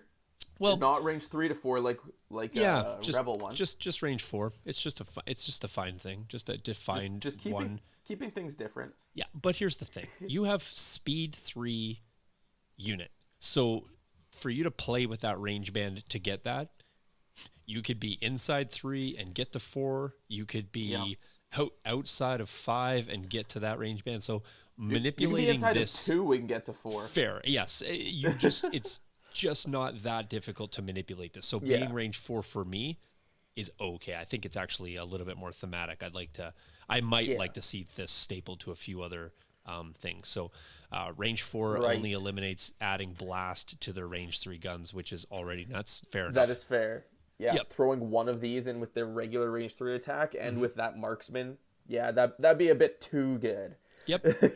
I mean, plus adding impact and critical to that, Yeah, listen, everything can't be Magna Guard at this point, so let's leave some things to like actually need a little bit of. Spider. Yeah, exactly. You can't all be Magna. We can't all play CIS. That's true. I mean, we can technically, but it wouldn't be as fun. So yeah, no, I think we're fine with this. Exhaustible, whatever. Yeah, it feels good. I think I'm bringing. I think I like Super Commandos as just a Swiss Army knife for whatever they're going in, because I think the options don't really make me feel like I'm making hard choices. I'm making the choice to either spend points or not, but I don't feel like I'm trying to cut one over the other, at least as I was looking at them first blush. So yeah, feels pretty good. So and then last but not least in here, and if you want, do you want to? Let's get Maul through. We'll power through Maul, and we can revisit Maul again because Anthony will probably have some things to say. So we might as well. I prepped it, and we're at 125, and we'll get there. Emergency Transponder. So it's a one-time use as well. 4 points. When you activate, if you were activated with an order token from the order pool, gain a name token, gain 1 dodge token, or remove 1 suppression. So if you get an order, gain a token of your choice or get rid of a suppression. Yeah, so if you're keeping track at home, they're just getting a lot of things, whether they're issued or not, preferably with this one. If you have it, if you want to put it on them, take it for when you get issued an order. Obviously, you're not going to trigger it when you don't, but on the turn that you don't, you're still going to get tokens. This is such a good upgrade, too, because it takes a slot that you rarely use, which is the comm slot. And you're not paying a premium for it at 4, right? Which is typically less than most of the comms upgrades. Some are 3, but and it doesn't need a specific type of unit. It can go on vehicles. It can go on troopers. It can go on placement. You can put it on your commanders. Yeah, no, that feels pretty good. I like it. And at 4 points, as you said, filling a slot that may not otherwise be filled. If you got some points to play around, great. It's a single time use. Okay. But maybe there's things that you're taking in the comm slots that you just never get to use, period. So I feel like you're just going to get to use this one time, as indicated by the card, but you have a lot of choice as to when that happens. So, does not feel too bad. So definitely does not. Yeah. And hopefully, maybe this will be one that we see in, I didn't actually look at I forget about what comes in the card packs, but maybe there's some copies of that in there as well. I'm not sure if it only comes in this one or not. So, all right, but let's jump over. We're progressing through pretty good. And like I said, we'll revisit a lot of these as we get back into, we're not building any lists or anything like that. We're just speculating what we may or may not spend points on. When we get through all of it is our intent to then we'll bring up some list builders and we'll build some lists for you. Okay, Jace. Not to knock things, I really don't like the looks of this model. I don't know if it's the pose. I don't know if I just think he looks too, I don't know, like he just really came out of playing Survivor and he hasn't eaten for a long time. He's so thinned out to me. He just doesn't look meaty enough, right? He looks like he looks like the show, like the TV show, which I like. I just don't like the pose. I don't like the jumping off a rock. That's just... and maybe it's the camera angle. I don't want to fault anybody Maybe. from painting to building to etc. I Just think the for painting me, looks great. yeah, But it's just it's there's an just angle issue. it's going just on. not doing it for me. And I don't know, maybe because he's so silhouetted on that wall that he just looks overly thin. Like if it was just, turn Maybe. 5 or 10 degrees, it might look a little bit more of a robust model. But he looks just too thin for me. So Yeah. I'm worried about Maul. Needs to eat a cupcake. Exactly. But let's and geez, even the artwork makes him look thinner. I think just thin Maul. That's what happens when you lose the Darth, I guess. So let's talk about the card. Let's talk about the unit. He's 170 points. We seem to be losing upgrades as we go here in the reverse order. He has jump 1, so that's been a theme tonight. Lots of jump. He has allies of convenience, as does Gar Saxon. He has deflect. He has immune pierce. He has Juyo, and he has wound 1. So this is a new keyword, Jace. The first time you enter play, suffer 1 wound. So that just never feels good. Starting at 5 is kind of scary. It is a little scary, right? But I guess triggering, triggering the ability to have, multiple actions if you want to go early with it's at last, I believe, right? That'll give him the ability to get those extra actions. Maybe triggering that off the hop isn't as bad. If you got to play around that, you don't get the choice of the wound 1. That's not a choice for you. But if you wanted to activate at last early, if you're choosing to bring all the Maul cards, then there's potential to get those 3 actions off the hop. But I think there's going to be some ways to mitigate this as we get into that chase. Not to mention medics potentially still exist. And could be a way to heal that back straight away. So, 170 points with no upgrades, taking 19 points worth of heal to heal twice, healing back a wound on him, 6 wounds, 170 points. I feel like you're getting value right off the hop, even if you want to use a medic charge immediately to put that wound back on. So, yeah, exactly. Okay, not forgetting the comments over here. Striker says the speed at which you bring help. I'm sure we'll see some real good, some good in real life shots from Star Wars Celebration. Absolutely, like I said, I think it's just a combination of what I'm looking at, and I have it in my head, and now I can't erase it. So, it'll forever be just thin to me. So, so what else do you think about Maul here, Jace? As we mentioned, 6 health, which is really 5, and 3 courage, speed 2, impact 2, pierce 2, weapon. A lot of the stat line is just to say we've already seen, so nothing really new here. Pretty much the same stat line. He is 10 points more expensive now, though. Right. But his upgrade slot changes. He loses a training upgrade, which is interesting. So he loses a training, but he gets a command upgrade slot on an operative. Right. Which I think there's only Padme has that right now. Yeah, I think you might be correct. So that's pretty good. A command slot on an operative, right? Yep. There's your vigilance slot. Yeah, anytime he can, just retain or give retain out dodges on or himself, or those super commandos. Exactly. Retaining, because then that gets around that earlier point that Dan was pointing out. No nimble on those super commandos. Well, if they're vigilance on board or in your faction, non-faction army, and they just get to retain them, they're not nimble dodges, but retaining dodges that you don't use are almost as good. Specifically because they have other ways of getting, and let's not forget the super commandos with that retinue. If you have a Rook Cass, then you could have that retinue to Maul, and now you have the ability to get even more tokens. So, yeah. Excuse me. So there's that. Pretty good. Yeah, let's slide over and look at a few of the other things we finish up here this evening. Going with the upgrades before the command cards. So we get the Darksaber here, Jace, coming in at 10 points. Okay. Yeah, 10 points, and it's the best Darksaber we've actually seen so far. Yeah, now we'll get into the question whether Darksaber is being best and being 10. Is it still going to be an option? Remains to be seen. But it is coming in at 6 black. And you have all kinds of caveats on here. So you have the special Maul faction symbol, non-faction symbol for Maul only. So other Maul does not get this Darksaber. Other Maul also doesn't have this upgrade slot. Correct. So 2 reasons why you're not getting it. So treat your rank as commander. So you're going to lose that op and you're going to go to commander. But you are going to gain something for this. You are going to gain Surge Crit, and you are going to gain Cunning. Which is very good. It is. I will reserve judgment and how I feel if you need Cunning or not. You also have Sidearm, Melee, Ranged, and you have Impact 2, Pierce 2. Yeah. So my understanding, if you take Darksaber, this is your weapon. This is your weapon. You got to use it. Yeah, you got to use this one. You can't use the other one, even though that picture shows us that you have to. One of them is for show, and one of them is for go. And depending on your option, that's the one you go with. You do change from op to commander, so there may be some benefits there. And you're going to have... They can use your courage bubble, which is nice. True, and at courage 3, that feels good. And then you're going to have cunning. Now, potentially you're going to have a lot of Maul cards. And so... it could have only Maul cards if you really want and you may already be kind of like... I feel like if you're going to be all in one basket and take just issuing to Maul and Maul's cards, we haven't got into the new ones, but I feel like the other ones are kind of Maul focused, as they are. Then maybe the cunning's not as important. You're already going to have... You're either going...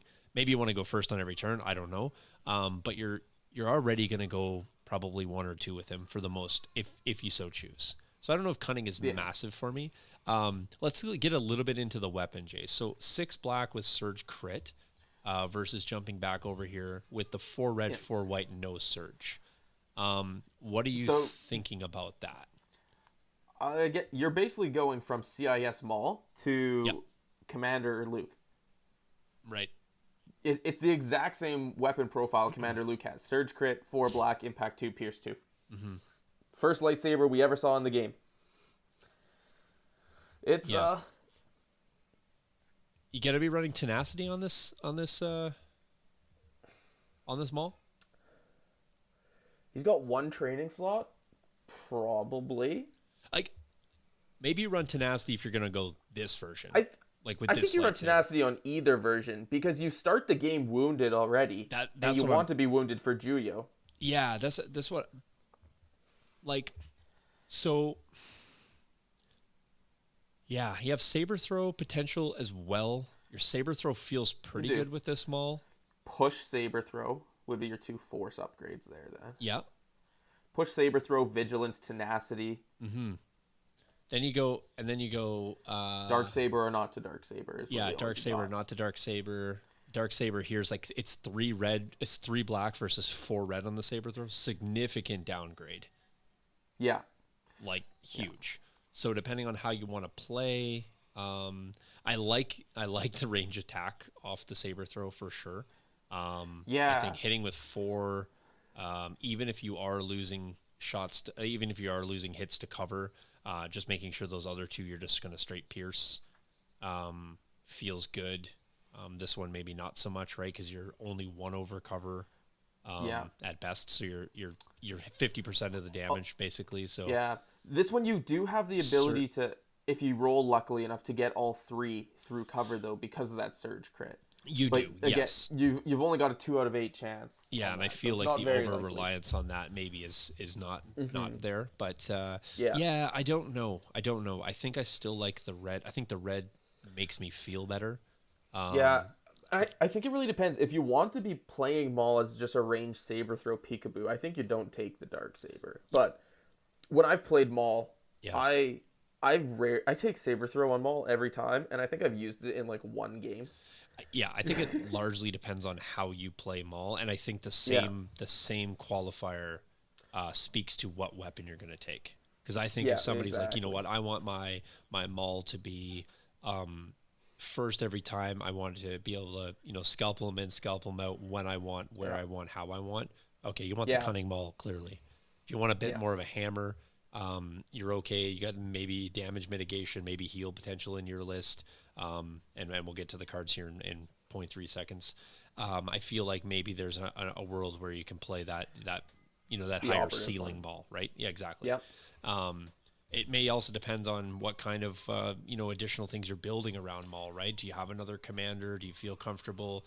Do you want 2 commanders, that sort of thing? Are you going all Maul cards and now you're taking another commander and you just not then you're not taking any of his cards now because you're going to take all 6 Maul. I think there's lots of considerations. So in a vacuum, it's probably impossible to come up with a solution that's going to best fit all.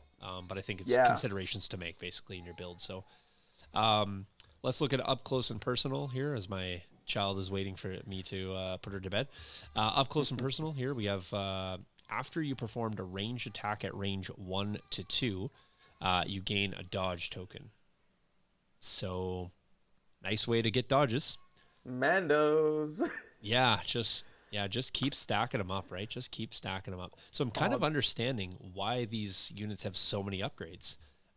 There's just so many good things to take with them. Yeah. So even existing units like Rebel Mandos are gonna love that card because they can only shoot at range 2 besides their Jetpack Rockets. You're running a guy right now with a slot that you could fill with this up close and personal, aren't you? You could in your league list. Yeah. General Grievous. He's got a cool card where he does some ranged attacks. He's got a cool card where I can give up. So if I had this card against Coco Zula in my game, I would have I did my normal attack where I could have split fired and attacked 2 different. So that would have been 2, and then I whirlwind into 5. So I would have got 7 dodges. Plus the command card gives him a dodge, so I'm at 8. Yeah, feels good. Yeah, not bad. Yeah. I'm just thinking in a world where you're like wanting to do a bombing run and you just like, you know what? I just need to dive in here and just be here with this bomb. It's not a great spot, but I just need to be here and I just need to live so that I can drop this. Yeah, right. It feels pretty good. So yeah, up close and personal. I think it's maybe not something you're going to take on every unit. But it's definitely, if you have some units where you maybe are going to have that turn where you're going to need to dissect in and live in that space, and you just want to, put a little extra beef on them, I think that feels quite good. So would that work with Rex fire support on this 1 pip? That's the one where he gets to add in. So it wouldn't work for Rex because he's not making the attack. The ranged attack, yeah. So I don't think he would stack up. I think the most egregious example is Grievous. Grievous is insane with that thing. Palp would too. Off Palp each of his now, you would die. Yeah. And if you also take anger, you'll get an aim and a dodge every time you do that attack. And I mean, because he's going to be, unless you want to kill him, if you want to leave him hanging around, leaving him hanging around with 1 health with 3 or 4 dodges feels like an okay place to leave him in, better than his current usually positioning after that. So yeah, exactly. Yeah, no, for sure. Okay, well let's slide over here. Hey, evening Ryan, we're gonna wrap up. We're just sliding over to fair enough. He doesn't have a slot. I was just talking about examples of what units can multi-shoot, but yeah, he won't be able to take it. So but Grievous can, which is really where we started. So let's have a look at the 3 Maul cards. Very busy art on these ones, by the way. Kind of almost moved away from the style that we're used to. Like if I first glanced at these, I almost wouldn't think they're Legion cards just from the artwork that's on them. Typically, it's a little bit more streamlined. But that's just my first impression. So having a look at the 3 through the 3 pip, we'll explain. Yeah. So starting with the left 3 pip here, Witch Magic. This is on Maul, and you may nominate Shadow Collective Maul while building a command hand. Treat this card as though it has 1 pip. So this is a 3 pip that counts as a 1 pip. So fills the 3 pip slot, goes in the 1 pip, reverse of At Last, which is a 3 pip. No, which is a 1 pip counting as a 3 pip. Is that how that one works? Yes, correct. So the reverse of that. So remove up to 2 wound tokens and any number of poison or immobilized tokens from Maul. When Maul activates, he recovers. Good for so many reasons. Yeah. So straight up especially heal since this faction doesn't have access to medics right now. True. So that's what I was saying. Presumably, if you have access to medics we don't know or some sort of heal mechanic. Yeah. Eventually in the future, hopefully. Yeah. Who knows if you will or not. And we don't. I guess this Maul can only go in Shadow Collective. Is that what we're understanding now? He can't fit into anything else. At this present only moment. Shadow Collective. Fair enough.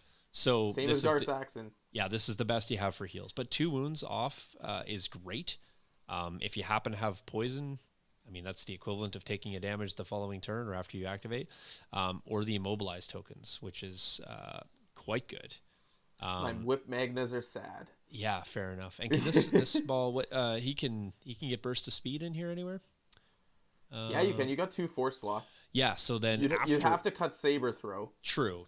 I guess you would. Yeah, if you did. But if you're going Dark Saber, you maybe want that more than Saber Throw. True. That is a possibility. Yeah, I guess the one thing we didn't talk about is if you just feel like the Saber Throw is not that effective with the Dark Saber, then just don't take it. And just be fine that it's not going to be that great. I think if you want melee Maul, you take the Dark Saber. Mm-hmm. Otherwise, you have a more tactical, strategic Maul, but he's not going to do as much in melee. He's not going to hunt your Jedi and kill your other Force users. Right. I think I was just kind of speaking to the fact that if you did have burst of speed, it's a nice way to get rid of those immobilized tokens as well, right? So you burst in and it's like, sorry, these are going, the wounds are going too. I'm good. I'm going to recover. And I'm back now. So feels quite good. Really Off a 1 pip too, right? And again, well, it counts as a 3 when you true. play it. True. Sorry, off a 3 pip. That's right. I'm gonna have to think about that. So while building your command hand, treat this card as though it has 1 pip. So it's the 1 pip counts as a 3. For building. The other one is a 3 counts as a 1. Yes, I think I said that reverse at the start. But however, if you were going the Dark Saber Maul and you're gonna run the Cunning, then you maybe win a tie off a 3 pip here. So if it's an early play, I don't know if it's an early play or not, but starting with a wound, maybe you get shot, early and take a second if you positioned him in a vulnerable position because your play is I'm going to grab this box and get out here or something like that, right? Yeah. So there's a world where healing early could be a play. So I like this. Yeah. Anytime you can just put 2 wounds back on a 170 plus point unit instantaneous, it's great. Feels Love good. it. You didn't have to get another activation to do that first, or this just happens. And I think important to point out here too that this happens immediately. It's not after he activates or anything like that. The only part on here when Maul activates is the recover portion of this. So if he had suppression tokens or whatever that were giving him cover, they would still give him cover. Then you activate, then you get rid of that stuff, and then you get going with him. So a lot happening there with Witch Magic. So it feels like magic. Let's have a look at this 2 pip, his Eminence. So it's Maul in 1 unit. You must nominate Maul. Maul gains 1 dodge token. Each other trooper unit at range 1 of Maul gains 1 suppression token. So each other trooper unit at range 1, not specifying yours or enemy here. And then when everybody's just not Maul. And then when another friendly trooper unit at range 1 of Maul activates, it skips its rally step. That unit cannot be suppressed or panic. So, and Dan, you're correct. Yeah, it's a 7 wound Maul effectively. So you're going from 6 to 5 to 7. Feels good. What do you think about this one here, Jace? Everybody takes a suppression. My guys can't be panicked or suppressed. I think it's got 2 good uses. You can use it on yourself to make units that are probably otherwise suppressed not be suppressed, right? Or units that are going to be shot a lot, guarantee 2 actions. Or you can dive into the enemy's ball, right? Like you dive into a Republic ball or something with this, play this, and start suppressing all of their stuff. Well, here's the way I look at it. It's kind of like an action comms jammer, if you want to think about that. If you could dive in and just give everyone a suppression that's going to have some impact in terms of their action ability that turn, it's the equivalent of like you can't get an issued an order, but now it's like potentially you just don't get 2 actions. You're going to have to roll off to get your action. So, but it has maybe a more impactful play in the fact that you could be taking away multiple actions from multiple units, with no fear of reprisal to both yourself and or your units. So I kind of like this. And again, going back to my earlier statement around where suppression seems to be coming back around to being sort of a key player in this. And I think it should. Suppression was, you remember we played the game from the get-go. Suppression used to be like oh no, I don't want suppression. Like I got 3 suppression. I had Echo stacked with 10 suppression yesterday. And like, and it's just like, it was just ridiculous. He wasn't really losing anything. Like, I mean, obviously, at some point I killed him, but like, if you had 10 suppression on something before, it's just lights out. You're done. You're never doing another thing in the game. Now I feel like, oh great, yeah, give me all this, no problem. I'm Padme, just give me all that. Let me take all those dodge tokens over here now. I just convert suppression into dodge. That's me. You know, you got Cat. It's like, I forget it. I'll shift those over to this guy. I'm cool. You know, there's so many suppression mitigation mechanics that are currently existing. So I'm glad that we're gonna hopefully find a way to just get even more in there, and maybe suppression will start having a bigger impact on the game, or I should say, go back to its powerful state that it was in before. So, but I like this one. I like this 2-pip. 2-pip that plays as a 2-pip. Not a bad artwork either. I kind of like see, that's the stance I wanted on the Maul right there. Should be sitting on a tactical throne with the leg up, not given a care in the world. Yeah, exactly. All right. Seize what power you can. We'll end off here. We'll wrap the stream for this evening. So, but we covered a lot, which is great. We covered a lot of housekeeping, and you guys didn't have to listen to us for a couple weeks, so bear with us. So seize what power you can. That's Maul in 2 units this time. You can nominate Maul. You must nominate Maul, I should say. It's not a can. You must. Place 1 aim and 3 surge tokens on this card. Each time an enemy unit at range 1 of Maul spends an aim, dodge, or surge token, place 1 token of the same type on this card. Friendly mercenary units can spend tokens on this card as if they had these tokens. Wow. And it's not range restricted. Okay, so let me get this straight. I'm going to get an aim and 3 surges. You're going to play, was it Luminous Beings? Yeah. Is that ridiculous Yoda foolishness card? Where he's going to get all the tokens in the world? Mm-hmm. I'm going to get all those too. Right? Yeah. I'm just going to I guess so it's when they spend, right? It's not when they get. It's when they spend. Okay. So he's going to get all those tokens. There's no range restriction on this. So just basically anytime anybody spends a token. However, they have to be at range 1 of Maul. Of Maul. So I'm going to dive Maul in, put him at range 1 of the ball. Here, you know. Then they spend. Then they Maul spend all the tokens off Yoda, etc., the clone sharing, blah blah blah blah blah. Pile them on. Yep. But then there's no range restriction for your own spending. units to spend them from the card. As many as you want, as needed. There's no limit on the spending either, right? So it's back to clone sharing, where I can just share as many as I need to. Except there's no range on it. True, no range on it, and I can spend them in any combination thereof. So like I can have a Mando unit, range 3 over this way, and a Mando unit range 4 the other way, and we're all good to spend off that card. Yeah. Well, there's your offensive surges that maybe your Mandos didn't have. So again, maybe that cash is maybe not. There's 1 aim there as well. Yep. Yeah, there's an aim that you can snatch up. Not to mention all the rest, which feels. Saxon can use them on that sniper. Sure, I'll have long shot, lethal, and aim 3 times. If I have the ability to grab those off the card there, and you got all the surge in it. Man, this card is awesome. Yep. Oh, it's amazing. Great name for it, by the way, too. Right? Maybe potentially your opponent's like, you know what? I cannot charge up your army this round. I'm gonna double move to safety. Call that what I'm gonna do. Or I'm just gonna get a bunch of dodges, be fine with not really being able to kill much of you this turn, but I'm not gonna go offensive on my tokens. Because I don't want to power up your army.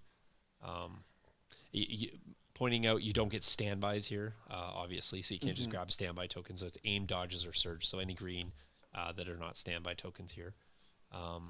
Standby should just be a white token. Yeah, just make it not green. Just not true. So we don't have to give that clarifying, caveat every single time. But wow, what a card! It's not this hard.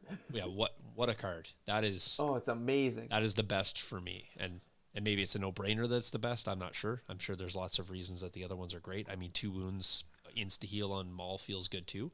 But I really like this one. I like this one because you're still issuing off to 2 other units. So if you want to like immediately spend up what you can off that, great. But there's no restriction on who gets to spend these either, right? No, that's the great thing. Like anyone can spend them. So it's not even that you have to issue out and it's like, okay, you guys are going to get to issue or use the tokens. It's everybody gets to use the tokens. Yeah, wow, what a card. So Maul in a bus, play that card, tank the hits in the bus the best you can, and then just bang tokens. Seems good. Where are we placing round 3 bands will go in it's typically in the league chat. I think we had a thing set up we had its own text channel. Yeah, before we did. I'm not sure if we have one up or not, but we'll take if not, we can make one. We'll get that. Yeah, we'll get that all back up and get that rolling as soon as we get off stream here. So, yeah, Jace, I don't know. I don't use Force users, but I may want to just try to play this really badly a couple times just to try. So, yeah. Ryan pointing out that strikers should not be sharing any of this poison list to building chatter in our chat, but it feels good. So yeah, there's a lot of good things. They could take a bus. Yeah, we'll save that. We'll save that for later because I think that'll be something that we'll want to talk specifically about as we get into kind of list building and all that good stuff. And we haven't even talked about all the core, right? So there's other things to talk about and potentially other great ways to generate tokens or spend tokens or who would want tokens and all those good things. But we're hitting that 2-hour mark. Good show, by the way, Jace. Thanks. I appreciate coming in. Also, there is now a round 3 bands channel up. Oh, so fantastic! Did you do that or did Pally make that? I did. Oh, fantastic! There you go. Jace took carry you there. Chronic Canucks. So go in there. There you go. Remember, you were banning operatives. So operative in each faction. Jace, can you do me a favor or maybe as soon as we get off, can you just can you put that sample in there? How to write the band so it's really easy for us to track that stuff later. You bet I will. Striker, you did, and so if you haven't seen the bus that he was working on, I think it's in the Discord. Remind me though for next week. I'll grab that and I'll put that in just a little highlight spot for our folks. We can share that quality work. So all right, we're gonna jump back to the deck here real quick. Perfect. So keeping track of all the things, like I said, go check out the Patreon if you guys want to jump in there. I'll give details on how to get the card sleeves. Card sleeves will be ordered probably tomorrow. And then it's about 6 weeks turnaround. I don't know if it's longer or slower with all things in the world. But if you guys got all the other sleeves that we did before, by the way, we've given out every set I think we own. They're quality. There'll be edge to edge, so there'll be the full art ones. They're more expensive, but I think they look better without the edge on them. They'll match up for your command deck, your battle deck. The sets will be 12, 4, 4, and 4. As needed, and I think they'll look really cool. And we'll let people know when they're in there and how to get them, and then we'll take care of all the Patreons for that, and we appreciate that. We'll cycle the funds back into what we're doing here. I think we're sorted out for Friday, so we'll give it another go. As I said, it was just one little glitch that I think I solved, and that was just simply from plugging the computer into the wrong slot. Jace told you how to find us on all the medias, so check us out on the Facebook, the Patreon, the Twitter, and the Instagram. You can go there. I'll get Ben to put up the card sleeves on the Instagram as well if he hasn't already done the new ones up there. And we'll see you guys on Friday. We'll do another Friday Night Fights. Maybe Jace and Anthony can have a rematch, or maybe I will jump in and Jace can do the casting, and I'll try something out, figure something out there. Jace and I will play a game. We'll let you know how that goes at some point whenever we get to coordinate that. I mean, we live close, so it's really hard to coordinate our time zones. He's like probably about 13-second time zone difference than me on the other side of the city, so we'll have to get that coordinated. And then we'll come back next week. What do we got to cover off, Jason? So I got to do Pikes, Black Suns. Pikes, Black Suns, and then whatever. That's it for like the new stuff coming up. Besides we say that the new old stuff. Yeah, we say that. That we know of. Yeah, who knows what's dropping this week? And then with Star Wars Celebration, Then mini extravaganza coming up, short order. I don't anticipate that we're going to be starved for content. And then we'll have maybe the summer lull. I don't know. Maybe we'll get some more news there, or maybe we'll just talk about all the things that come out of those 2 events we just mentioned. Then we'll have a little bit of a build up to GenCon. I'll have lots of GenCon stuff to share with you guys when I get back in August. And then we'll get rolling. By the way, the league will still be going on, so that'll be fun. We'll be pressing on. We'll have round 4 will run basically June. Round 3 will run through June. Round 4 will run July-ish. Yeah. Then we'll do round 5 in August, and then round 6 we'll finish up, and then that will be when we'll run our first little 4-man mini tournament, and then get rolling with season 2 come the next school year. So it'll be timed nicely. So awesome, guys. You wasted your time. There's never any waste of hobby time. Let's not get it twisted there, Ryan. Hobby time is all wasted time. We just don't call it that, so we call it productive hobby time. So exactly. Yeah, I mean, we have to say that because that's the only way we get to qualify not doing housework. So let's not get that twisted and don't put those fallacies on the internet. So all right, guys, we'll catch you next week. Jace, thanks a lot. We'll see you on Friday, guys. I'll see Jason in person on Friday. Don't forget, we're giving away a Dianoga kit on Friday. Somebody's going to get it. You don't have to jump through any hoops. You just need to be there. We'll give a name. We'll pick it. We'll mail it. Doesn't matter where you are. We'll make it open to anyone in the galaxy. And just might take longer if you live off world, but we'll get it there free of charge. So all right, guys, thanks a lot, and we'll see you guys next week. Cheers. See ya.